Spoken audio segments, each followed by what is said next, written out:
No? Ah, wait. Yes. So I was talking, I was a bit jet lagged, and I was talking in sort of a daze to Rana yesterday, and talking about this great instrument, LIGO, and we were thinking that if you showed to an 18th century engineer a picture of a bicycle, of a two-wheel bicycle, design of a bicycle, and say that in 200 years half of the world or more would be riding these things, he would think you are completely nuts, because, you know, this thing is obviously unstable. You know, it's only the most advanced gymnast can ride this thing, right? And yet, 200 years later, little kids, you know, my kids learned how to ride bicycles when they were 4 years old. So I suspect, it's just my intuition based on nothing, that LIGO is a little bit like that. You know, you have this precious instrument, and you turn something, and everything goes wrong. You know, interferometer goes out of log. You know, a million problems. But I suspect that once you start riding it, you have fun. You know, and people will figure out how to do it smoothly, and even little kids, you know, will be able to go and observe gravitational waves.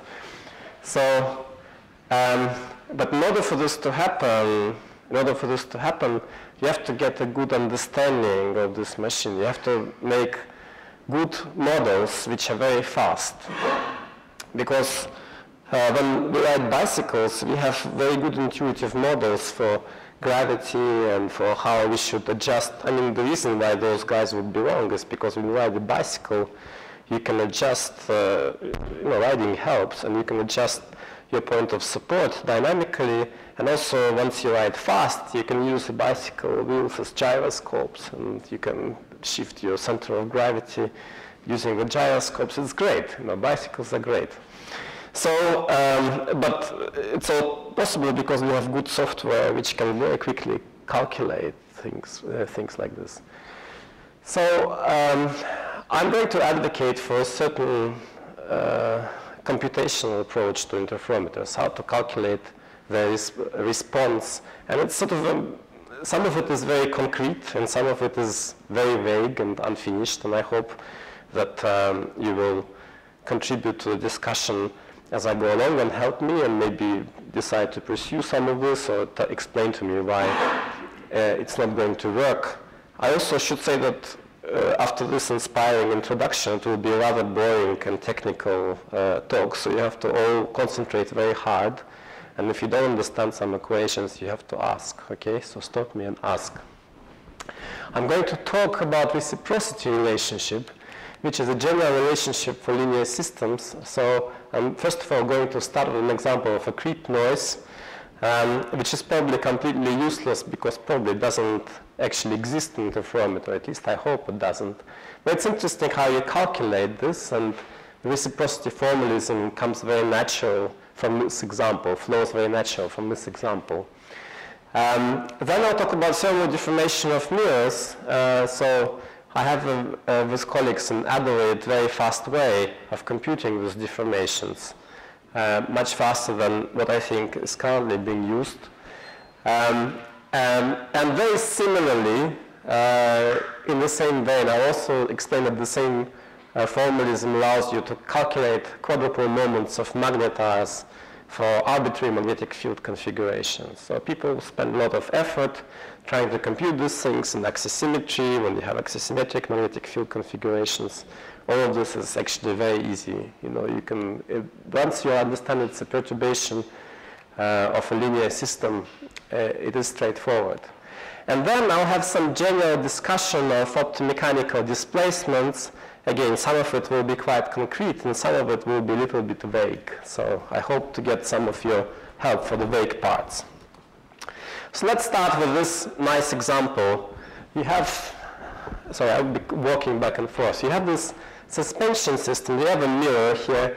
It's suspended in a fiber. I have magnified the fiber just to show you that it has some three-dimensional structure. And then I consider defects in this fiber which release stress. So this fiber is under the weight of the mirror, And I consider defects which suddenly decide they give up, they don't want to hold the weight anymore, and so they release stress, and then this fiber sinks a little bit, the test mass sinks down. So this is known as creep events in LIGO fault law. Nobody has ever observed it in many of the LIGO systems, but nonetheless people worry about it and have worried about it for over 20 years. And everybody forever was thinking that the way this motion couples to the detector is that because of the curvature of the Earth, the direction of the beam is not perpendicular to the line of suspension. So if you extend the suspension down, you have some coupling because of this. All right, so 2 years ago, I figured out it wasn't the dominant mode of coupling. In fact, there is a much stronger mode of coupling. And the way to see it intuitively is that if you take and release stress here, and the way I want you to think about release of the stress is that you have some kind of animal, like a little mouse, which came here and eaten part of a fiber very quickly, okay? Ate it. And so now the center of suspension is no longer where it was before, it shifted to the left, and of course the test mass is going to react to this by shifting to the left as well, okay? Just think about this mental experiment. If the mouse ate a defect at the center of the fiber, none of this would happen, because at the center of the fiber, what would happen is that the center of suspension would be supported by the same center here. The fiber would buckle, but the mirror wouldn't move. Okay, so that's a different, intuitively you can understand it. It's like first-year physics. But how do you calculate it? I mean, these stress releases, they seem to be quite rapid. They excite all kinds of waves. How do you calculate the response of the mirror? So you do it by using some reciprocity relations, which I'm going to show in a second. So now reciprocity relations are to do with linear systems. And here's examples of linear systems that I will discuss. So the first one is already said, suspension and test mass, stress releases, and what you want to know is mirror displacements along the beam. Then we have mirror, which is being heated by lasers. This mirror is getting distorted, and you want to know what these distortions are. But typically you don't want to, distortion is a very abstract notion, but typically you want to know several numbers about this distortion, so finite number of degrees of freedom. And that's a key thing, that you want to know some distortion coefficients. Okay, another example is the interferometer itself. Interferometer itself with complicated mechanical parts, complex optical fields. Maybe the interferometers of the next generation will be more complex than the interferometers that we have now. Maybe they'll have gratings. Maybe they'll have something else, some coupling elements. And then we have some mechanical displacements of these elements, okay? And what you want to know is something like phase shift, okay? You want to know some particular quantity. You don't really, in the end, want to know everything about these optical fields. You want to know the phase shift. And that's important. Another example, we have a neutron star which is rotating and radiating gravitational waves. Why is it radiating gravitational waves? Because it has strong magnetic fields inside which induce quadrupole moment. All right, so the deformation in general is complex, but what you want to know for computation of gravitational waves is just the quadrupole moment, right? That's the only thing you want to know. You don't want to know other things. You want to know this. So typically, the standard computational approach which people take in computing these things is that you take a perturbation, you compute all of the consequences of this perturbation. You compute everything about the system, all right? And then after you finish the computations, 2 years later, you sit down and you try to extract the quantity that you want to know about the system, all right? So what the reciprocity relationship allows you to do is the first thing you do is you concentrate on what it is that you want to know. You ask a question, what is it that I want to know? And then you go from this quantity and you see how different parts of the system contribute to this quantity. Because it's a linear map, you're basically constructing a linear map between perturbations in different parts of the system and this particular quantity that you want to know. The reciprocity relationship, which I'll introduce in a second, allows you to construct this map. You only have to do it once, and after you've done it, it's an instrument that you can use later on. You can use this map to map whatever perturbation you put on to obtain this quantity. Okay, so I'm going to introduce it from the point of view of elasticity theory. So I suppose that I have some body. Okay, here is my equation. So you have to follow this, right? Don't fall asleep. These are equations that you have to follow. Okay, so but it's simple, right? So you have force density, right? This is a force per unit volume, force per volume. And this force density has spatial dependence and has time dependence. So spatial dependence is this function f, time dependence is this function chi, all right? This is what I perturb, this is perturbation, right? Everybody follows. The next thing is what it is that I want to know about the system, okay? The system displaces, this is this vector xi, it's a function of position and time. And then I don't want to know this displacement at every single point, right? I want some quantity. And this quantity, if it's a linear function, is basically an integral of this displacement with some form factor over the volume of whatever body you're dealing with, okay? So these two key equations. Everybody agrees? I hope so. Again, you have a linear map between this and this. The key statement of reciprocity relationship is the following, that you can interchange this f and this g. You can swap places. The whole pair is invariant. You'll get the same readout variable, all right? If you go and use g as your g form factor for your perturbation and use f for your readout, you get the same thing. Okay, so that's a key result. Now, if I go back to my creep problem, remember the creep problem, I had this defect which was sitting here, which was exerting some stress, and it was in some complicated way affecting the motion of the mirror. So all I have to do is, now I have to think, let's see, let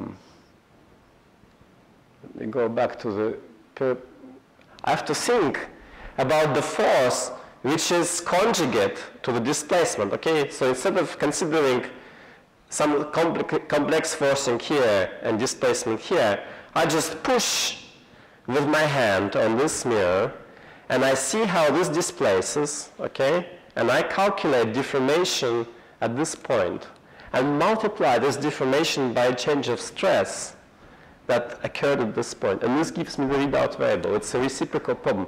And it's very easy. Everybody who's ever thought of LIGO has solved this problem. How you push on a test mass, how this fiber deforms. It's completely, it takes you half an hour to work it out.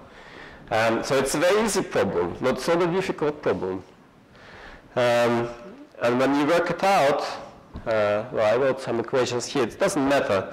Basically, you work it out, you get that the readout variable, basically displacement of the mirror, when this release happens, it depends on this form factors, which is location of where this release occurs. And then there are time-dependent factors which have to do with modes of the system. So there's pendulum mode, there's violin mode. All of this comes out very easily of this formalism. And this coupling coefficients, they peak near the ends of the fiber, just like I explained intuitively before. There are strong peaks near, this is the top of the fiber, and there is equivalent peak near the bottom of the fiber. This is the strength of the coupling of stress release to the motion of the mirror. So it turns out to be important. You can also do superposition of the stress releases, and then you get spectral density of these events. And basically what you find is that if this was the spectral density computed by the old method, this would be the spectral density computed by the new method, and this is much larger. Still probably not large enough to be important, but much larger. So just to conclude, there is a simple method to calculate elastodynamic response to creep events, and there is direct coupling, there is response, like we get a lot of intuition just by using this argument. We get a lot of intuition of what's important, how to do the computation correctly, what to pay attention to. So as an illustrative example, I think it tells you that if you concentrate on what it is that you want to know, then the flow of your argument will be correct and the computation will be efficient. Now let me talk about thermal deformation of mirrors. Thermal deformation of mirrors is an important problem, and I think it will become more important as you try to change laser power adaptively. If you try to ride this bicycle, if you try to ride this interferometer, you will be switching the power on and off, and you should be able to run fast computations of what happens to the mirrors. And right now the computations are slow. The computations use engineering package COMSOL or equivalent engineering packages. So basically you have time-dependent temperature field, and you're interested how it distorts the mirror in a time-dependent way. So the key insight here is, again, you don't need to know the whole field of deformation of these mirrors. All you care about is several coefficients which characterize distortion of the surface. So in particular, if I denote the surface by x, right, x is displacement here, drawn here, of r and t. R is the position on the surface. This, by the way, for those who don't work on LIGO, this is an exaggerated deformation, okay? Just so that you don't get too worried, okay? This is really a little bit small, quite a bit smaller than what I've drawn here. But I characterize this deformation by some functions of position on the surface, typically something like Zernike polynomials or Gauss-Laguerre functions, whatever suits my problem. And then there are these time-dependent coefficients. You know, this is space coefficients, this is time-dependent coefficients. I treat these time-dependent coefficients as quantities that I want to know. These are my readout variables. Each of these coefficients is a readout variable that I want to know. I want to know how they behave with time. Now, if I concentrate on this readout variable, I'll realize that there is a very simple connection between this displacement and this readout variable. It's basically an integral with the form factor of being Zernike polynomial itself, or whatever other function I have. Okay? So this is the readout variable. Notice the structure, okay? Readout variable, form factor. In reciprocity relationship, I will use this form factor to push on a test mass, and I will see how it deforms, and I will compute the thermal stress and multiply deformation by thermal stress at each point of this test mass, right? So I need to push with this. I need to calculate the stress of the induced deformation tensor, right? Epsilon is a shear tensor. Trace is basically volume contraction or expansion. So I do that. And then I take this trace and I multiply it by this quantity, y alpha delta t. Y alpha delta t is a stress due to thermal, created by thermal expansion. Okay, so I do this and I integrate over the volume and I get this coefficient. Okay, so and the main thing is that I have to do it only once. I have to calculate this quantity once. And then I put any thermal perturbation, and I don't need to run any computer packages. I put any thermal perturbation, and it gives me that particular Zernike polynomial coefficient. And so I've collaborated with people in Adelaide who are experts in COMSOL. We've tested this. This is Ellie King, who is a student of David Ottaway and Peter Veitch. And basically, we are in the process of writing this up. These are tests done several months ago, just to see that, just to show that reciprocity and Zernike decomposition give you the same results. Now this has improved considerably, but I haven't got the latest table from Ellie. These are for off-axis heating. There were some numerical problems half a year ago about this high-order polynomials, but this problem problems have gone away. So basically, this method, is tested and it works. And it's fast, because you only do it once. You do this big computation once, and then you can use it. With magnetars, it's the same thing. Magnetars are extremely magnetized neutron stars. They have magnetic fields of between 10 to the 14 and 10 to the 15 Gauss. These magnetic fields create magnetic stresses which deform the stars. And for this community, the important quantity is deformation, is the quadrupole moment, which is created by this deformation.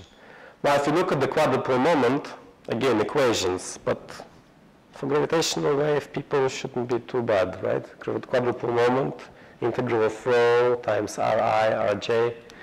If you consider perturbation of this quadrupole moment, so the star has displaced in response to these magnetic stresses. If you consider perturbations, you just have to take gradient of this quantity, okay, and multiply dot product by the Lagrangian displacement and integrate over the volume of the star. Very simple. Take this quantity, its gradient, multiplied by Lagrangian displacement. This gives you a change in quadrupole moment. You treat it as a readout variable, just like before. It's a new readout variable, and this quantity is a form factor. I'm going to use this form factor, it's a vector. I'm going to use it to push on a neutron star in a reciprocal way. So I take this form factor, I push in a neutron star, and it turns out that this is just basically a tidal force. It's a tidal forcing, like from a companion or something like this. It is exactly the same form. And that has been solved. This problem has been solved for neutron stars, for all spherical stars. Then you find this displacement, okay? And then you evaluate the readout variable, which is basically this displacement, the shear created by this displacement folded in with a magnetic stress tensor and integrate it over the volume. And this is a quadrupole moment. So you get very easy, you don't need to do anything complicated. All we need to do is to solve a tidal problem for a neutron star. And that gives you a quadrupole moment tensor.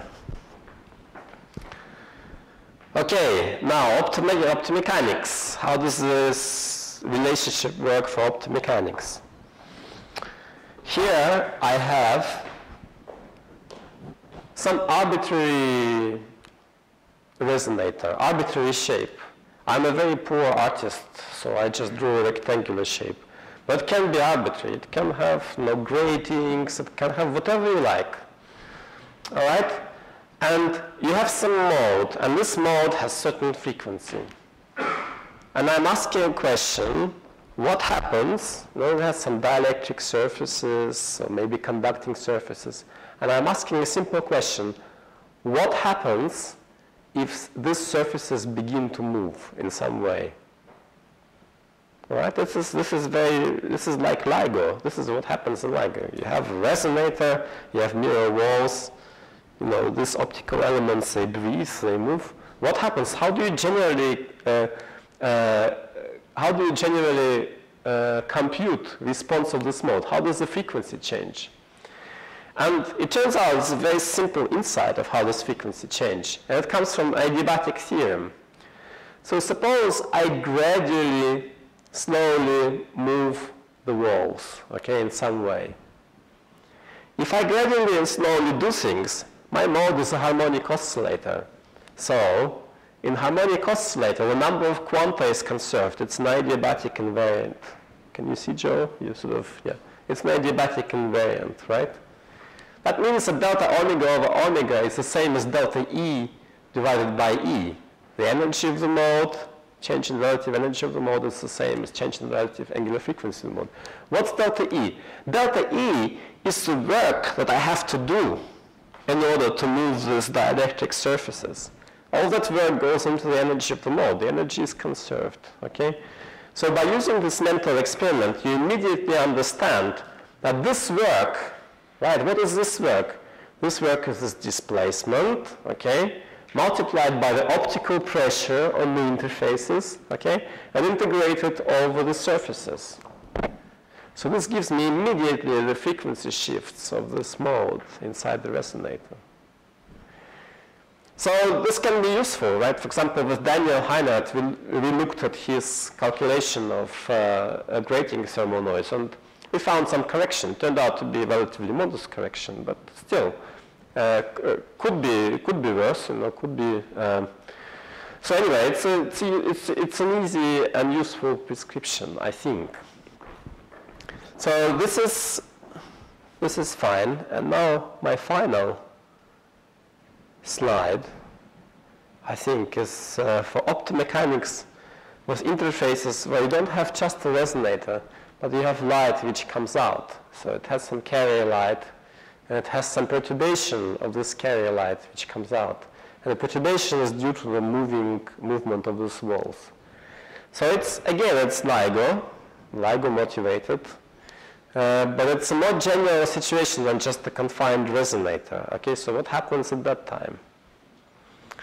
Well, typically you want to measure phases. And if you think about phases, right, at a fundamental level, okay, you all know, like, you've all done optics experiment, you've used photodiodes, but if you think, what is the perturbation of phase in a general kind of optical experiment? Again, it's basically an integral of perturbation of electric field with some form factor. This is what your homodyne detectors do. So this is what you want to know. There is a linear relationship between displacements of the walls and this quantity. This linear relationship, because it's a linear system, it must have its reciprocal. So you have to push on this phase with some Hamiltonian. And if you push on this phase, so this is your photodiode, if you push on this phase, basically the way to push on that phase, see, remember this Q was the form factor which determined the phase. Now you have to use this Q to introduce some oscillating dipoles. So this oscillating dipoles will be oscillating with the carrier frequency plus the frequency that you are interested in. Okay? So when you do this mental experiment, it sends a beam back into interferometer. It sends an electromagnetic beam. And this electromagnetic beam will enter from the back side. Whatever comes out, from the same side it will enter into this optical system. And it will co-circulate in this mental experiment, it will co-circulate in this optical system together with the carrier light. Now, if you want to calculate how the phase responds to this displacement psi, what you have to do is you have to take the optical pressure which is created by beating of the carrier light here inside this resonator, and this introduced mental beam. Okay, so this is the mental experiment. You introduce this mental beam, which is green. This green beam is beating together with the red carrier light, and together they beat, the pressure beats at frequency omega, okay? And then you multiply, you integrate this pressure with this displacement, and this gives you this phase shift. So I think it's a general way, which I've never seen written down, but it's a general way to compute phase responses to this type of disturbances. Okay, so now conclusions for this talk. The conclusions are that linear systems, elastic optomechanicals, they feature reciprocity relationships, which I think are potentially useful for fast computations. They can give insight and can correct wrong calculations that have been done before. And they ensure some generality. And I think they make things simpler. So that's it.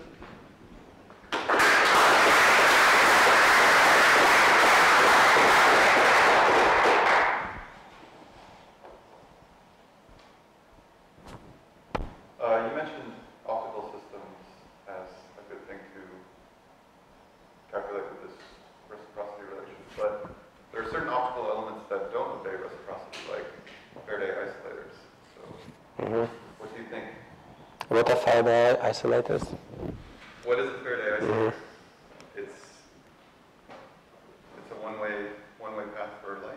Uh-huh. I don't know. I have to think about this. Okay. I've never thought about Faraday isolators.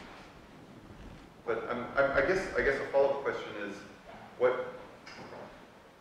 there's some subtleties into when reciprocity relations do apply. I don't think it's true to say that all linear systems do obey reciprocity. Oh, really? I would love to see an example of one that doesn't. Okay.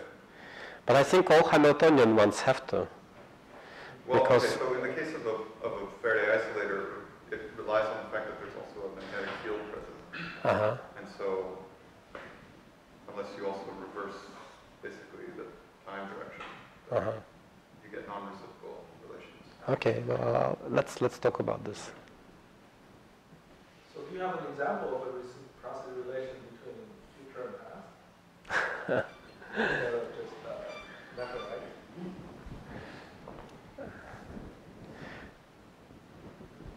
Well,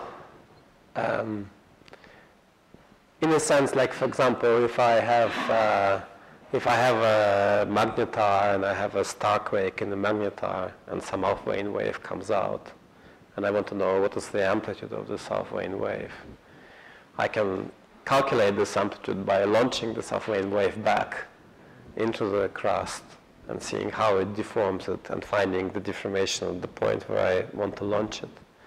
But it's not exactly future and past, it just works this way if you talk about waves. Yeah, I guess if you decompose into Fourier molds, then your relation this way can be said that can be converted into one with each spatial mold having a symmetry relation. Yeah, that's right.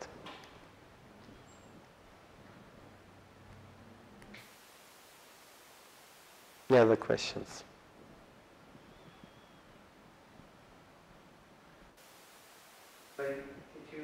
Maybe I missed it, but did you give an example of application of the reciprocity relation for magnetars that teaches something about magnetars?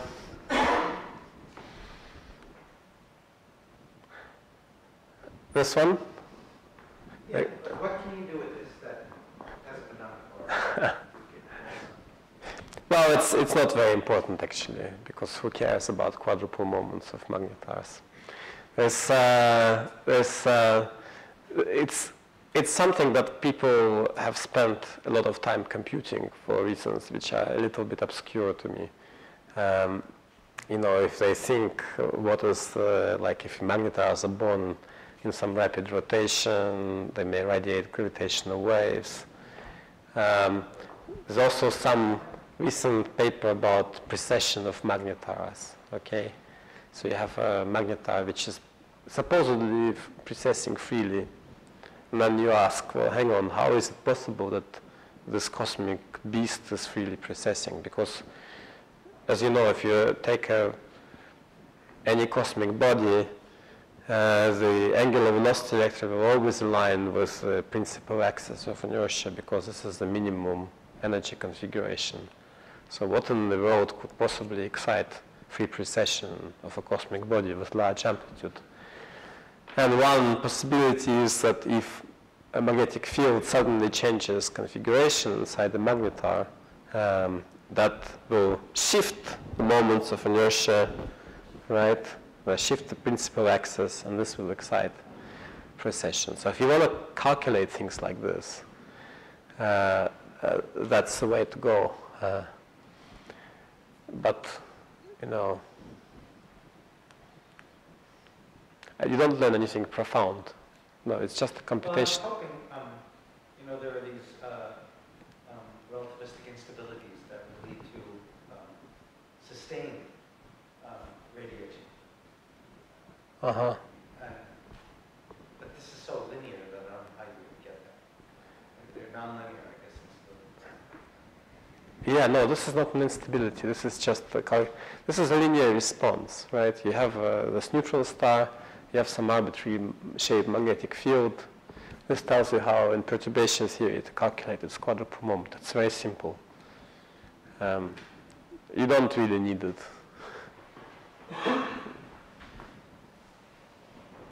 Other questions? Yes. Is there any way to somehow probe the neutron star equation of state using this? Do you think you can hit it in a certain way?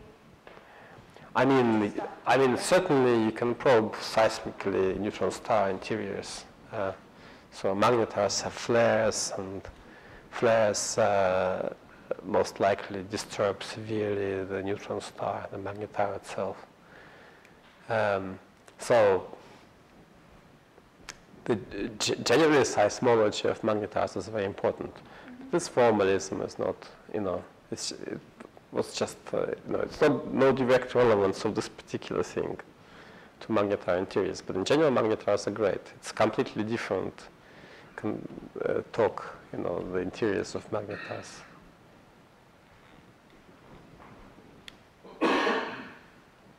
I don't know. Because of the topic that you're bringing up, I guess one might wonder if, is there some sort of similar relationship for this, in the forward direction, you consider the gravitational radiation interacts with the laser field inside of the detector and produces a kind of phase shift? Yeah. And if you use this kind of relationship, is there some use to that? Yes. It's not used, but it's cute. Okay, consider the following situation. Suppose I have a neutron star somewhere far away, okay? And something deformed this neutron star. It emitted a pulse train of gravitational waves, right? These gravitational waves propagated to LIGO detector. They deformed LIGO in some way. They created phase shifts that you went to LIGO lab and measured, okay? What's linear, so it's a long chain of events, right? What's the linear relationship? But you can think globally. You can think, okay, on one hand I have a neutron star, and I have something which deforms a neutron star, a force which is applied there, a stress. On the other hand, I have phase shift. There is a linear relationship between these two quantities. There is the reciprocal path. Okay, so let's consider it. What's reciprocal to phase shift? Reciprocal to phase shift is radiation pressure. So you give radiation pressure pulse to your interferometer, and the interferometer begins to vibrate, okay? It begins to move in L-shaped kind of way. It emits a gravitational wave. Some of it goes back to the neutron star. It hits a neutron star, it deforms a neutron star, right? It sets it up in oscillations, and it deforms the part of the neutron star where the stress was applied. So that works. You can calculate it like this. But you're sending a plane wave back to the magnetar? You're sending whatever interferometer is doing, right? So it's doing this L-shaped movement. It's radiating in some pattern, but some of it will go back to magnetar. Yeah. It's not a plane wave. I mean, magnetar will perceive it as a plane wave.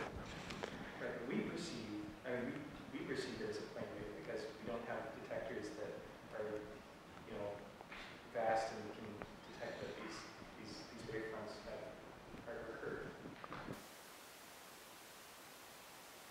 Well, it's not that same factor it was small at the neutron star and it's a plane wave at LIGO.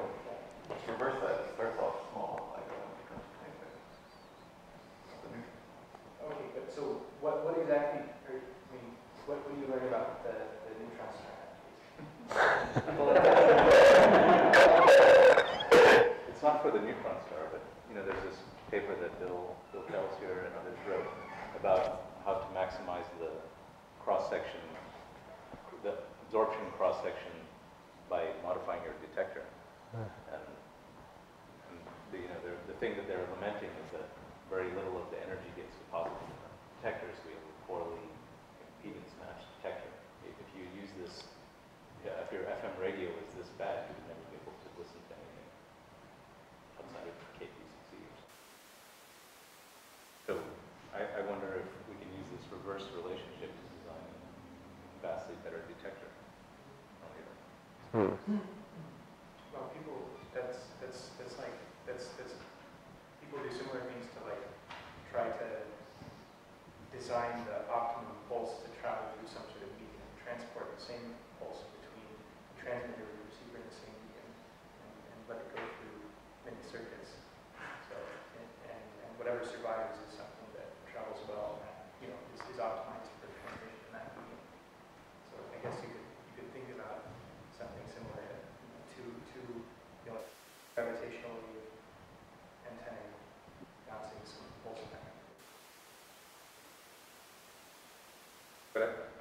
I've never seen anybody make a detector design analysis by thinking of what's the most efficient radiator.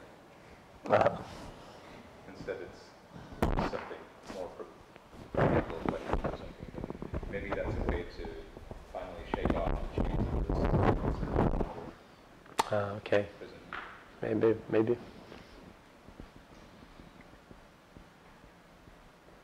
Yeah, well, that's right. Because you want to maximize coupling through radiation. The coupling goes both ways, right? Goes in and also goes out. Yeah, but this whole argument that I gave, it's based on the fact that linear gravity, optics, elasticity, even together, it's still a linear system, right? As soon as you have linear Hamiltonian system, it has to observe a reciprocity relationship.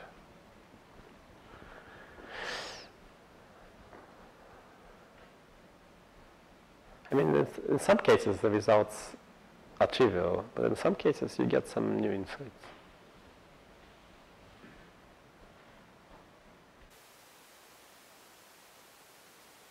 So the Schrödinger equation is a linear equation. Yes. Does it work this way? I mean, are there examples of interesting quantum mechanical reciprocity relations? The EPR paradox as the,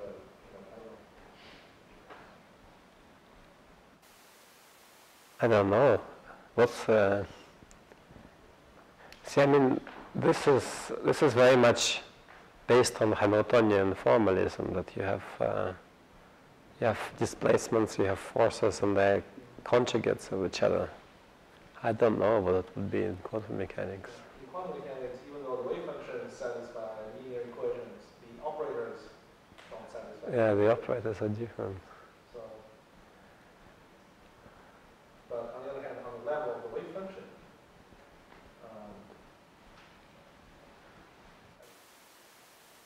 yeah, I don't know. What's the conjugate to a wave function?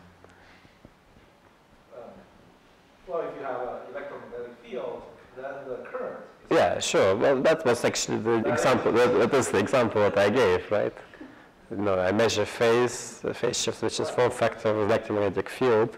If you want to use it as forcing, then you have oscillating dipoles, which emit the wave. So at the quantum level, you can say that my electric current couples to the photon, and then there's a reciprocity. Yeah. But it's a classical thing. I don't think it's. Well, it's all linear system. Yeah. Yeah. So from sublime to engineering, on the thermoelastic distortion calculations that you were describing, you were saying, calculate the thing you care about. Well, the thing you care about is the overlap, but compute the phase shift or the light beam experiences. So it's the overlap integral of that Gaussian with the distortions, and is what makes this go faster, that you only have to calculate that part that contributes very much. So it's the thing, instead of calculating everything inside this mirror substrate, you just calculate a little hemisphere about the same size as the Gaussian light beam, and you only calculate the part that looks kind of like a Gaussian. No, not quite. So let's go back to it. So, no, I don't want to just restrict myself. Yeah, Gaussian beam is okay, but what I want, if it was just this overlap integral, that would be great. But I'm not so naive. I mean, naive, but not that naive, right? So I want to get better characterization of distortion, distortion of the surface, and I say this distortion is characterized not by a single overlap, but by number of these coefficients, these are Zernike coefficients, or Gauss-Laguerre coefficients, whatever your favorite. Probably for optics purpose, Gauss-Laguerre work better. And then this guy is what I want to know, and I can express it as an overlap integral, but not with the Gaussian, but with the Zernike polynomial itself.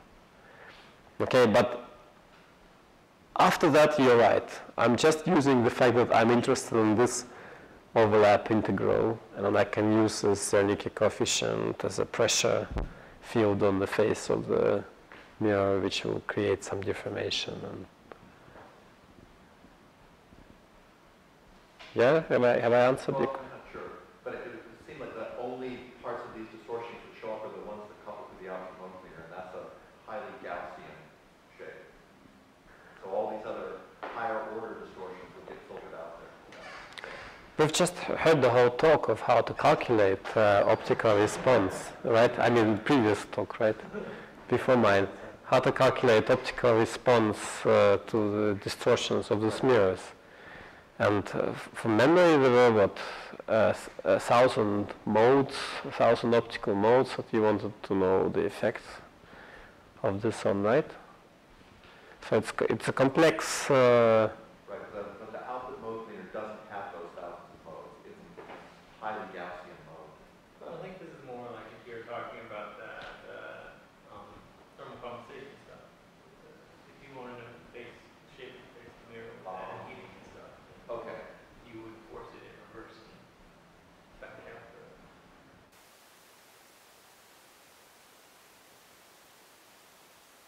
Yes. If you're thinking about the reverse response, it's like back action, I guess, or something. What about situations where there are delays? Or if you're dealing with a relativistic problem where you have solutions to your linear equations that have both advanced and retarded solutions, and you just discard the advanced ones, the retarded ones. And then do you have this reciprocity? Yeah, reciprocity, yeah, I think so. Even in delays and even when Yeah, that's right. non-linearly, Yeah, don't linearly, I don't know. well, That linearly, yes. even a linear problem, when you discard half your solutions as being unphysical, that's sort of a non-linear step. Maybe, but that's how you look at it, or how you define it. Well, I don't know. But what I do know is that certainly in elastic systems, the fact that you have some propagation distance, that doesn't matter. Yeah, it propagates back in the same way as it propagates that way. So the propagation both ways is okay. And the formulation is general. It takes into account time dependency and propagation is fine.